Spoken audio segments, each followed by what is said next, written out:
ones. Hi everyone, so today I'm going to be telling you guys about the Ioway tribe. Originally in their own language they call themselves the Bakoji, which roughly translates to gray snow in English.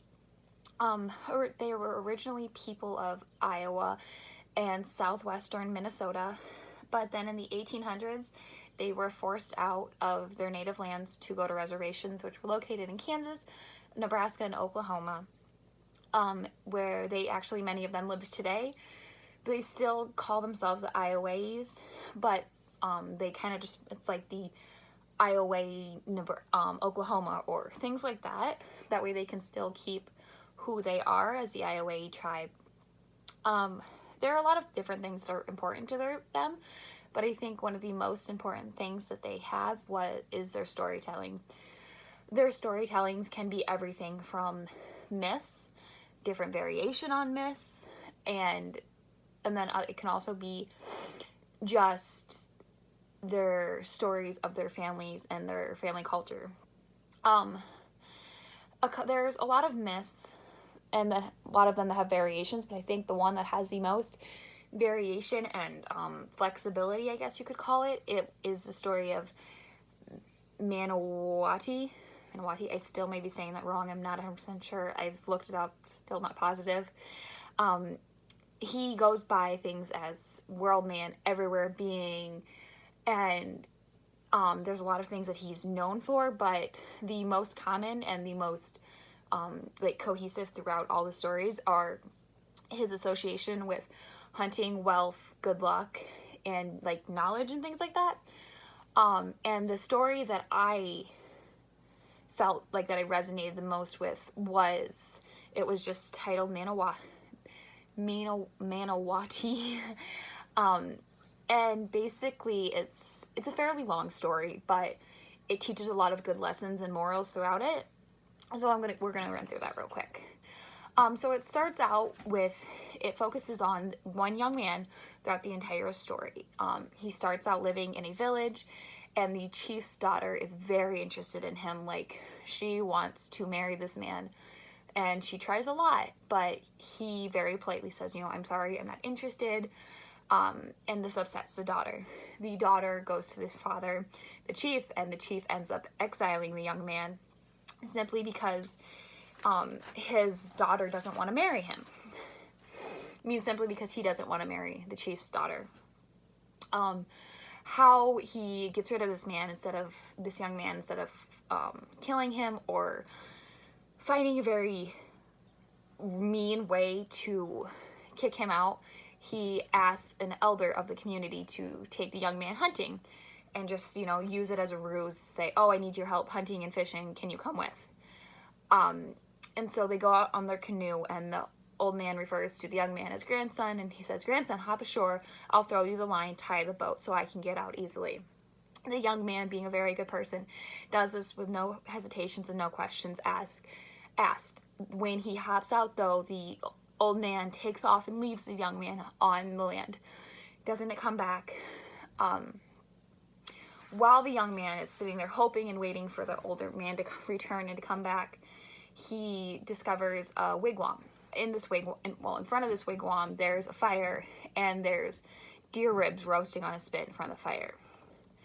The young man, being a very noble, very moral-filled man, just warms himself and doesn't eat. Next day comes, does the same thing. Next day, the young man says, I'm done. No one's coming. The fire's still here. I'm hungry. I'm cold. I'm starving. And he eats. When he does eat, he hears a small giggle from behind a tree, and it's a dwarf. A dwarf emerges, and this dwarf is named Manawati. They become very close. The dwarf tells the young man that he wants to take him on an adventure or a journey. And so they go on this. And the young man had 3 pets in his old village, and he calls for these pets, and they come. And their 3 pets are 3 different birds. And throughout the journey, each bird finds a home. And they all tell him the same thing. If you ever need me, call, and I will come to your assistance. They continue their travel. They meet everything from giants to other animals to dangerous knights. And he reaches the village and he goes to an old woman's wigwam, and he asks, can I sleep, have a night to sleep, have a place to sleep for the night, because at this point Manawati has left him and said, if you need me, just call and I'll come. When the old lady hears him speak, she takes off screaming, we have a visitor who has come to marry the chief's daughter, we have a visitor. And the young man is like, whoa, what's happening? And then the chief and his daughter come. To summarize, the young man ends up going hunting, and each day when he goes hunting, he calls an old friend, and that bird comes and helps him. They bring back scores of deer that have not been seen in years because the giants next door. They bring back lots of waterfowl because of the eagle that was able to help him. And he eventually ends up marrying and having a child with the chief's daughter. When, after a while, they've had this child and they're together, the chief looks at the daughter and the young man and says, go to his homeland, meet his people, then decide. And while they go on their travels, they come back, and the baby meets a screech owl, which is one of his pets. And the baby was terrified of this owl, and that's the Ioway legend says this is why babies are so scared of screech owls and owls today, is because of this tale. When he finally returns to his original parents' wigwam, he goes in, he yells, mother, father, I have come back to you. And they look at him very confused and say, you have not been anywhere, you just stepped outside for a moment.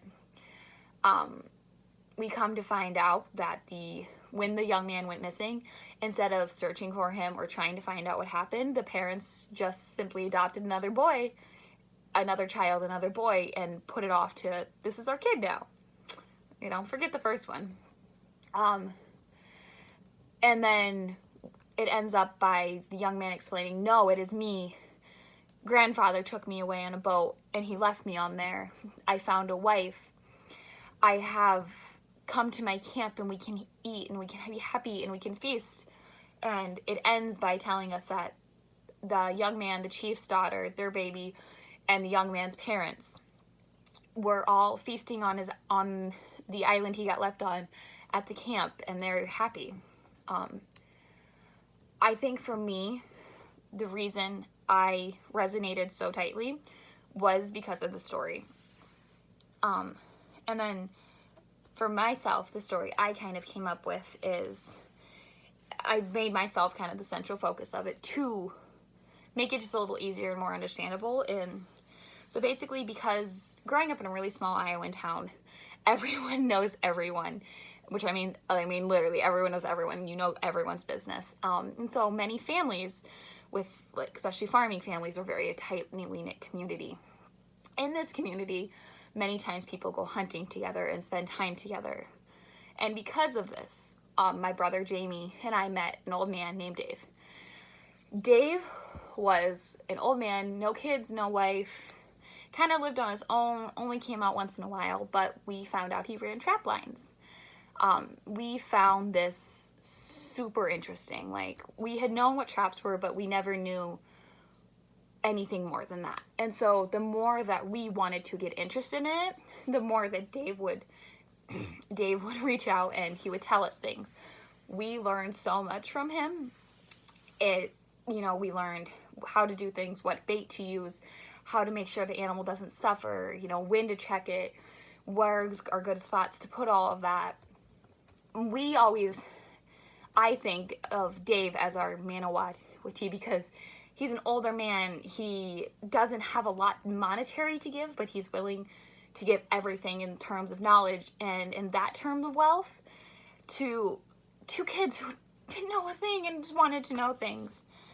I think that we can see this in today's world a lot, especially with the current situation, because a lot of people are suffering, a lot of people are going through really tough times, and those of us who can help and can give back, whether it be monetary, whether it be our time, whether it be just helping people get their mind off of what we have and where we are, is really important. Before we leave quickly, because I know I'm getting a little long, I want to ask, why is it that me and you, many of us have grown up in Iowa. We've lived here our entire lives. Why is it that until now, I feel like I never knew the story of the Ioway tribe?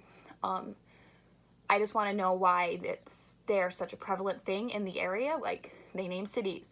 Iowa City, Iowa Falls. They're named after the Ioway tribe, but why is it that most common Iowa schools don't teach about them? I've gone to the same school my entire life, and we never learned about them. So I want you to think about that. Like, why don't we know about them? Why do we only know about the big tribes? Nothing against them, love and respect them.